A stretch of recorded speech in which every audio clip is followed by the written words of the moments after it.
Hello everyone and welcome back to the channel. Today I was going to do a book review and it's something that I keep talking about in several of my videos, and I've talked about it in my Facebook group. If you are wanting to check that out, I will put a link in the description if you want to hop over there and see what's going on. But it's talking about the Kabbalah and the Sephiroth or Sephira, depending on one or multiples that you're speaking of. And like when I talk about the angels, I usually mention that there's a Sephiroth associated. And I was thinking about it the other day, and some people may not know what the Kabbalah is or any of that fun stuff. So I have this book, and I've had it for a long time. I actually got to meet this gentleman in person, and it was amazing. To hear him talk about the simpleness of the Kabbalah, and I was already a student of mysticism and metaphysics, and I'd studied massive amounts of other stuff, but this really simplifies it, so you don't have to go through all the ritual trappings to get the information that you need. In here, he goes through each of the 10 primary rays, which come from the source God energy, and it just kind of gives you a little bit of an overview or an idea of how to work with it in everyday life. There is like the 7 Sephirotic flows of emotion, how you work through each one of those internalized and externalized emotions. And then it goes into, like, what does each one of these names mean? Like Shakma, the magician's wand. And it talks about this mathematical chemical formula, the delicate flower that basks in the warm sun. It's just, he writes in such a way that allows you to understand the energy associated with that area.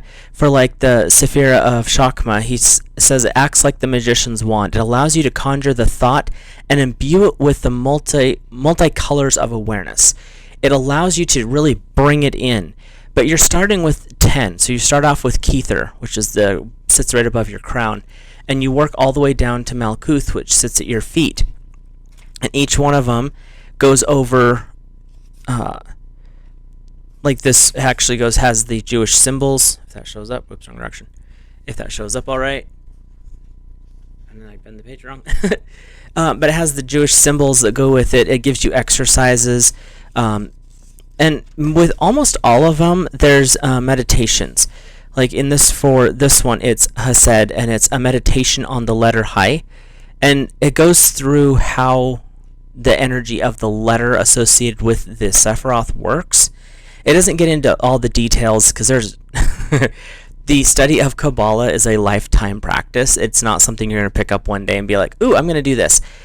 It literally takes a lifetime, each one of the 10 Sephira, to go into the fullest depths. Each Sephira takes a lifetime. It is amazingly intense. It's amazingly broad. But he makes it so that you can use it in everyday life. And the one thing that I have always found fascinating about a lot of the Jewish writers is they will never write out the word God. It's G-D. Or if they're referencing like where the root of Yahweh comes from is actually a 4-letter word in Yiddish, and they will actually reference the unspeakable name of God or something like that. They are very respectful. The Kabbalists really do truly value your words as a form of magic or mysticism. And when you get into Hasidic Judaism or Jewish practice, which is what Rabbi Label Wolf is, he's actually a Hasidic Jew from Australia, I believe. He values and practices a form of Jewish culture that is so far beyond anything that I've ever seen before.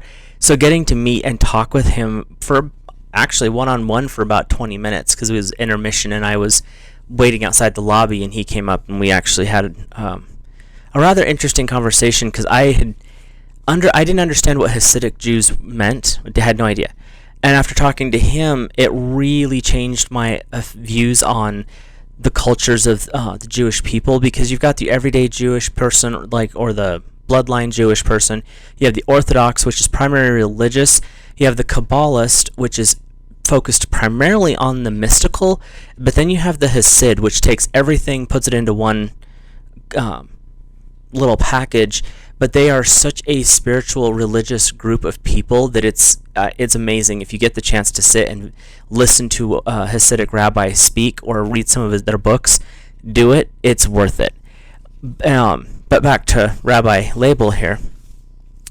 He makes these little lessons so simple and easy to understand. He literally takes a complexity of something that would take lifetimes of study just to understand this much of the concept, and brings it into a way that you can use it in everyday life. Like this one, Netzach, it's initiating meaningful relationships, and it's how to work with the energy coming from God through the ray of Netzach to bring that into your life. And I'm maybe saying these names wrong. I am horrible with other languages, which I do apologize for. I try, I listen to the little audio clips online. It doesn't help me much. But then when you finally get all of the Sephiroth down to where you're standing on Malkuth, which is below your feet, and it says into the world, it's completing the cycle. So you start at Kether and you bring all this divine energy down as you're working with it into Malkuth, where whatever your original concept was, you can manifest it through this. Like I said, there's a lot more you can get into with that, and I may discuss and go over some of the other literature and some of the other authors and teachers that I have studied, because it's fascinating and it's an entirely different way to look at the world. Because when you work through the energies of the Kabbalah, you actually start to understand a little bit more about the complexities of divinity, because it's not just, oh, there's divine source, okay, or there's the Trinity, God the Father, Son, and Holy Spirit, and again, okay. It works, but it's still like a concept. It's airy, it's floaty. When you work with the Kabbalah, it takes all of this and brings it into something solid so that you can feel it, you can touch it, you can work with it. And it's, like I said, there's a lot of complexities with it, and it is what you would classify as a ritual practice. There's things you do every single day when you're studying it. When I was really buried in it, and I use that term because I dove into the pit as deep as I could go for, a non-Jewish person. And I practiced religiously every single day for over 3 years, and it changes how you view the world. It's amazing. Like I said, I'll go over some of that in a later video, but today I was just kind of wanting to give you guys the option to find maybe a beginner's guide, a way to look at the Kabbalah in a way that will help you understand at least the concepts in a basic structure. And if you've already went through a process of understanding it, this is a good refresher and maybe a way to look at it from a different perspective. Like I said, meeting him in person actually made more of an impression on me than the book did, because he has a presence about him, and it's not like, oh, he's some supernatural being. He'll be the first one to tell you, I'm just a man.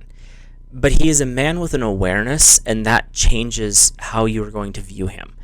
And like I said, for me, this book actually meant a lot, because I actually sat and talked to him for about 20 minutes before his lecture, then sitting through a 2-hour lecture with him and watching how he fielded questions, because it was an open lecture. It was not just him standing up there pontificating for 2 hours. He talked for about 30-40 minutes, and then he took questions for the rest of the time. And his ability to answer, his ability to flow with it, and bring these really complex spiritual questions, because there are some of the people in the group that I was in, the community at the time was a very spiritual community, so they liked to throw out high-minded questions. And when they would ask these questions, he would kind of chuckle on some of these really abstract questions where you're like, why would you even ask that? He would take the question, reword it into everyday language, and then answer that. And he says multiple times in his lecture, and he does through the book too, you can take the complexity if you want it, but that doesn't make it functional for everyday life.